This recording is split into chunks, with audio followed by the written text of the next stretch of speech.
ഈ അഴിച്ചിട്ടേക്കുന്ന ഒരു ട്രിമ്മറാണ്. ഇത് കസ്റ്റമർ കൊണ്ട് തന്നിട്ട് പറഞ്ഞു ഇത് ഡെഡാണ്, ഇത് റെഡിയാക്കാൻ പറ്റുമോ എന്ന് ചോദിച്ചു. അങ്ങനെ നമ്മളിത് അഴിച്ചിട്ടേക്കുന്നതാണ്.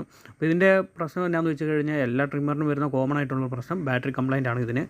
അപ്പോൾ ബാറ്ററി നമുക്ക് എന്തായാലും മാറേണ്ടി വരും. വേറൊന്നും ഇതിനകത്ത് പോകാനില്ല, കൂടി വന്നാൽ മോട്ടറേ പോവുള്ളൂ. ബാറ്ററി കഴിഞ്ഞാൽ പിന്നെ പോകാനുള്ള മോട്ടറേ ഉള്ളൂ, വേറൊന്നും ഇതിനകത്ത് പോകാനില്ല.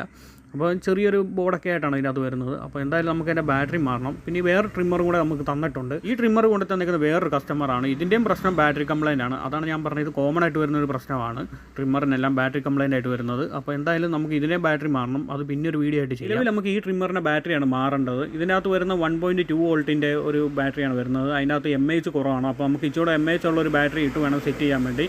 ഇതാണ് മറ്റേ ട്രിമ്മറിൻ്റെ ബാറ്ററി. ഇത് ഷോപ്പിൽ വേറെ ഒരു ഷോപ്പിൽ കൊടുത്ത് കസ്റ്റമർ ഇതിന് മുമ്പ് ബാറ്ററിയാണ് മാറിയിട്ടുള്ളതാണ്. എന്തായാലും ഈ ട്രിമ്മറിന് വേണ്ടി നമ്മൾ വാങ്ങിച്ചേക്കുന്ന ബാറ്ററി ഇത് ഈ ടൈപ്പാണ്. ഈ ടൈപ്പ് ബാറ്ററി എന്ന് പറഞ്ഞു കഴിഞ്ഞാൽ ഇത് മിക്ക ഷോപ്പുകളിലും കിട്ടുന്ന റീചാർജബിൾ ബാറ്ററിയാണ്. ഇതിനകത്ത് MAH ഒക്കെ കൂടുതലുണ്ട് മറ്റേതിനേക്കാളും.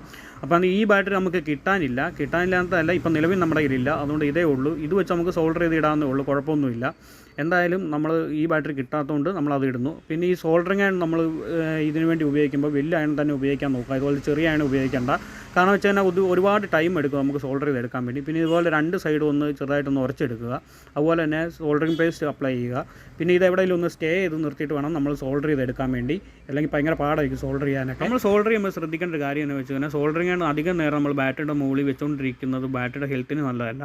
അതുകൊണ്ട് നമുക്ക് പെട്ടെന്ന് തന്നെ സോൾഡർ ചെയ്ത് എടുക്കേണ്ടതാണ്. അപ്പോൾ ഇതുപോലെ എവിടെയെങ്കിലും സ്റ്റേ ചെയ്ത് വെക്കുകയാണെങ്കിൽ പെട്ടെന്ന് തന്നെ സോൾഡർ ചെയ്ത് എടുക്കാം. പിന്നെ നമുക്ക് ഈ 2 പിൻ ഇതിനകത്ത് ഊരി മാറ്റണം. ഊരി മാറ്റി അവിടെ 2 വയർ ഇട്ട് കൊടുക്കണം. ആ വയർ ഇട്ട് കൊടുത്തിട്ട് വേണം നമുക്ക് സോൾഡർ ചെയ്യാൻ. അതാണ് നമുക്ക് ഏറ്റവും ബെറ്റർ. കാരണം പെട്ടെന്ന് പറഞ്ഞു വരികയില്ല. അപ്പോൾ വയർ നമുക്ക് ഇത്ര ലെങ്ത് ഒന്നും വേണ്ട. വയർ നമുക്ക് ചെറുതായിട്ട് കട്ട് ചെയ്യേണ്ടതാണ്. അത് ബാറ്ററി വെച്ചിട്ട് ഇതുപോലെ കട്ട് ചെയ്ത് സോൾഡർ ചെയ്ത് കൊടുക്കാവുന്നതാണ്. എന്തായാലും നമ്മൾ 2 വശവും നല്ല രീതിക്ക് സോൾഡർ ചെയ്ത് എടുത്തിട്ടുണ്ട്.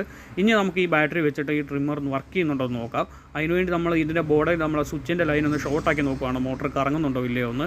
അപ്പോൾ നമ്മളങ്ങനെ ചെക്ക് ചെയ്യുന്ന സമയത്ത് മോട്ടർ നല്ല രീതിക്ക് കറങ്ങുന്നുണ്ട്. ഇനി നമുക്ക് അധികം നേരം ഒന്ന് നോക്കണം, ബാറ്ററിക്ക് വല്ല പ്രശ്നമുണ്ടോ അതോ ഇടയ്ക്ക് വെച്ച് ചാർജ് പോകുന്നുണ്ടോ എന്നൊക്കെ നമുക്ക് ചെക്ക് ചെയ്യണം. മാക്സിമം ഇതിൻ്റെ ഒറിജിനൽ ബാറ്ററിയുടെ വലിപ്പത്തിൽ തന്നെയുള്ള ബാറ്ററി തന്നെ ഇടാൻ ശ്രമിക്കുക. അല്ലെങ്കിൽ അത് അടയാനൊക്കെ കുറച്ച് ബുദ്ധിമുട്ട് വരും. എന്തായാലും നമ്മൾ മൊത്തത്തിൽ അടച്ചൊന്ന് സെറ്റപ്പാക്കി എടുത്തിട്ടുണ്ട്, ഒന്ന് ചാർജിങ്ങിൽ ഇട്ടിട്ടുണ്ട്. ഇനി നമുക്ക് ഇതിൻ്റെ വർക്കിംഗ് കാര്യങ്ങളൊക്കെ നോക്കാം.